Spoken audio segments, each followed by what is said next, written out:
Before we get into any Bills injury news on today's show, 24 years ago today, tragedy struck New York City and the nation at large. In the events of September 11th, as Bills fans, I'm sure everybody knows somebody involved in the tragedy. So I just wanted to reflect real quick and remember those who were affected 24 years ago, and just let you guys know that this is the time to reflect and hug those loved ones because, there's a lot of things that are bigger than football out there. So just wanted to get the message out there that we will never forget the events of September 11th.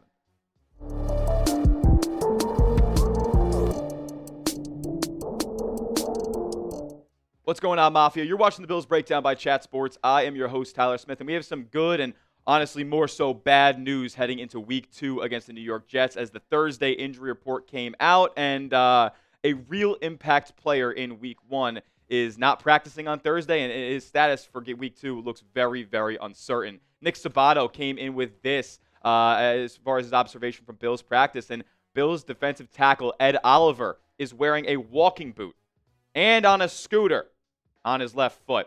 He did not have it yesterday, where he also talked to the media and stuff like that. So this is a very big surprise injury here, and a major one for Bills fans, as he was the only player really making a huge impact in Week 1 along that defensive line. Matthew Beauvais also added this context. Oliver was on his feet and playing ping pong with some teammates when he got into the locker room, but a few minutes later, he got on his scooter and left. Look, I don't know when this happened, because since he talked to the media yesterday and there was no mention of this injury. So did Ed Oliver fall off his horse last night in Orchard Park? Like, what's going on here? Did it happen in practice, or was it something that happened in the game and was not really felt until here today? I don't really know, but this is very, very concerning for the Buffalo Bills. We know what Ed Oliver did in Week 1, forcing that fumble. By the way, subbing himself in to force that fumble. Not sure if you guys knew that, but Deion Walker came out and said TJ Sanders was set to go in on that rep, and Ed Oliver just shook his head and said, nah, I'm going in there, and then made the play of the game. If Oliver can't go in Week 2, I am extremely worried about the front seven. And it's not just the defensive line. The linebackers at the second level were playing horrifically, especially against the run in Week 1. So Oliver was one of these guys who were making plays at multiple levels. And if you just subtract him from this Bills defensive line, the run defense is not very good. Deion Walker and TJ Sanders obviously are rookies here, and Sanders specifically is a pass rushing defensive tackle. If he's out there for Ed Oliver, he was one of the lowest graded Bills as far as his run defense grade goes. So I'm very, very wary about that. Daquan Jones is more of a stopgap than a guy who's actually blowing up plays. He kind of just muddies up the middle of the field there. But then you got Greg Rousseau and Joey Bosa, who aren't necessarily the greatest run defenders in the world either. Those are pass rushers along your edge. So if you don't have Ed Oliver out there, it is going to be a big-time issue for Buffalo. And with him being on a scooter and in a boot, I think his status for Week 2 is very, very in question here. And if I had to guess, he's not going to be out there against the Jets.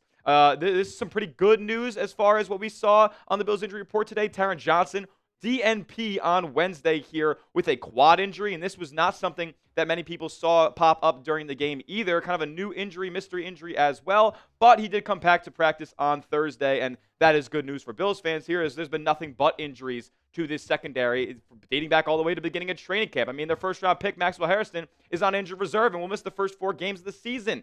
And now Taron Johnson, who's one of the Bills' better defenders in Week 1, is, he's definitely on the ropes here, not at 100%. Christian Benford, he's been working back from a little bit of an injury as well. Good news for him. He was in full. We'll talk about that in a little bit. Trey White, obviously, working back from his injury. He practiced for the first time on Wednesday since August 21st. But if you can't go with your starting nickel back here, then that's bad news. Cam Lewis did do solid in the reps that he got, even though it was pretty few. But I don't know if I want 100% of the defensive snaps at the nickel spot going to Cam Lewis this week. It's good news that Taron Johnson is back and practicing. It is important to note, though, that the Bills did have a walkthrough practice on Wednesday as well, so I'm not so sure what the full participant versus limited participation really means on that front.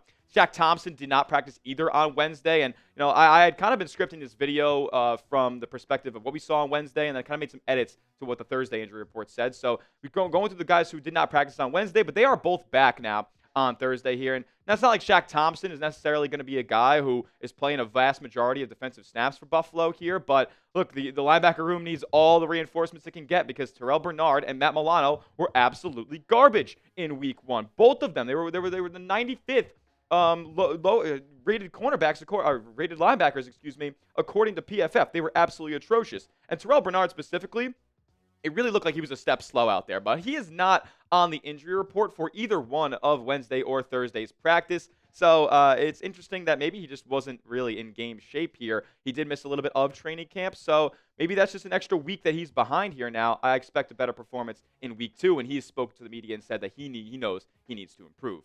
Coming up next, we got more Bills injury news for week 2. Mostly good stuff, as most of these guys are participating in practice that we'll talk about in just a moment. But first, make sure you are hooked up with our proud sponsor on the program, and that is Prize Picks. This video is sponsored by Prize Picks. You and I make decisions every day, but on Prize Picks, being right can get you paid. Don't miss any of the excitement this season on Prize Picks, where it's good to be right. You can win up to 2,000 times your money watching your Buffalo Bills this upcoming season. Just pick 2 or more players and just pick more or less on their projected stats. And take it from me, a longtime customer of Prize Picks. I was a customer when this app was black and orange, before they were even a sponsor here at Chat Sports. I've won over $10,000 playing Prize Picks. You can check the receipts. Also, Prize Picks always wants to make it easy for you guys to win real money in real time because they offer awesome deals, like new users getting $50 in lineups instantly when they place our promo code CLNS and play your first $5 lineup. If you want to see my lineup for week 2, I got the Bills defense stepping up and forcing more than 4 punts there for the New York Jets. Dalton Kincaid more than 32.5 receiving yards after his big week 1, and Josh Allen more than 1.5 passing TDs against that tough Jets defense. Also, got Travis Kelce more than half a receiving yard. That is a max discount on Prize Picks. Take advantage of those squares. You can tell my picks or fade them. Just do it at Prize Picks. Download the app today and use code CLNS to get $50 in lineups after you play your first $5 lineup. That's code CLNS to get $50 in lineups after you play your first $5 lineup. Prize Picks. It's good to be right. All right, full participants both Wednesday and Thursday. Great news. These guys showed up on the injury report in week 1, but Keon Coleman, after his monster 112-yard performance, is full participant with that groin injury, and Christian Benford as well, we mentioned before. He seems to be back to full health. So good news here for 2 of the Bills' most important skill position players. If we were dealing with this Taron Johnson injury and Trey White and all the other nonsense, and Benford wasn't 100% either, I would be pretty wary, as the Jets had a strong offensive attack in week 1. Keon Coleman obviously was the Bills' darling on the offensive end in that receiver room. So if he can't go, then a whole element of your passing attack is gone. Good news that they're both full participants here and ready to go for week 2. Make sure you are subscribed to the channel, though. We do daily Bills videos every single day, whether it's injury updates, a trade rumor, what else is going on in the lead up to the game on Sunday, game previews. We do everything here on the Bills Breakdown. When they make a move, we'll do breaking news coverage as well, live watch parties as well every Sunday, Monday, Thursday. Whenever the Bills are playing, we got you guys covered. It's all 100% free coverage here at the Bills Breakdown, so join the 5,000-plus Bills fans who are already subscribed.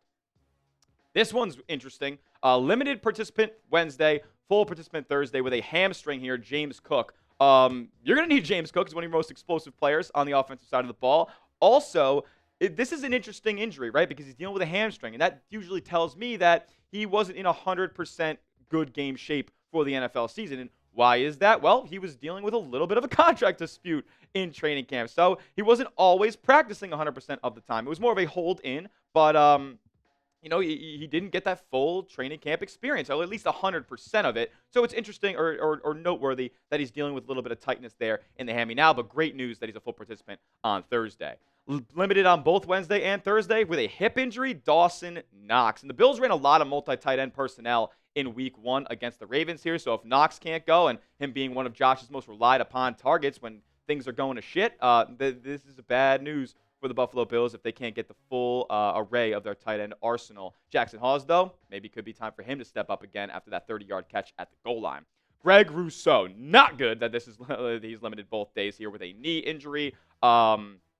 He was, I believe, wrapped up a little bit during the game on Sunday night. So this is something that they've been monitoring a little bit, but I don't anticipate that Rousseau is going to miss time. But it would be a huge loss if he does, because the Bills are so young with the defensive line depth.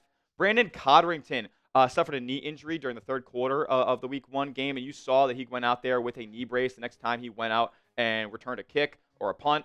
So that was interesting, and the way it happened is he kind of got rolled up on on one of the returns that he had. So with this being the Bills' primary kick and punt returner, that's not great news that he was limited this week, but a full participant on Thursday puts me in a little bit of a better spot. New injury that was not on the injury report, kind of like Ed Oliver on Wednesday. Jordan Hancock going on with a shoulder, and with limited participation, I feel like this is Hancock just kind of nursing back that injury that he suffered in the preseason finale against Tampa Bay. So don't think this is anything too new here. And he was also a healthy scratch in week 1. Look, the Bills safety room is brutal, and I was a big fan of Jordan Hancock in the preseason, so I would love to see him be able to get out there. But he's showing up on the injury report here a couple days before the game. And this is probably the best news of the day for the Buffalo Bills. Trey White, limited Wednesday. First practice since August 21st with that groin injury. And then Thursday, a limited participant as well. So he's going to be working back to being the Bills' CB2 here, but with the performance that Dorian Strong had in week 1, a lot of people are speculating as to whether he will kind of have that spot at least until Maxwell Harrison returns from IR, and I think that would be a pretty decent idea here given Trey White's age and injury history and probably not wanting to put too much tread on those tires. If he's coming in as a depth cornerback, then that is a lot better of a spot than him as your starter. If you guys want the Bills to be 100% healthy heading into week 2, and I don't think there's much of a chance of that, but send the good vibes anyway. Go down below, smash the thumbs up icon, like today's video. Make sure you give me a follow over on Twitter. I'll talk more Bills leading up to week 2 on social media at Tyler J. Smith, 2 H's because the name's common, but I am not. And make sure you are subscribed to the channel. That will do it for today's edition of the Bills Breakdown. We'll keep you guys locked in with all the injury updates that you need to know before the Jets game. So we'll see you in the next one. And as always, let's go, Buffalo.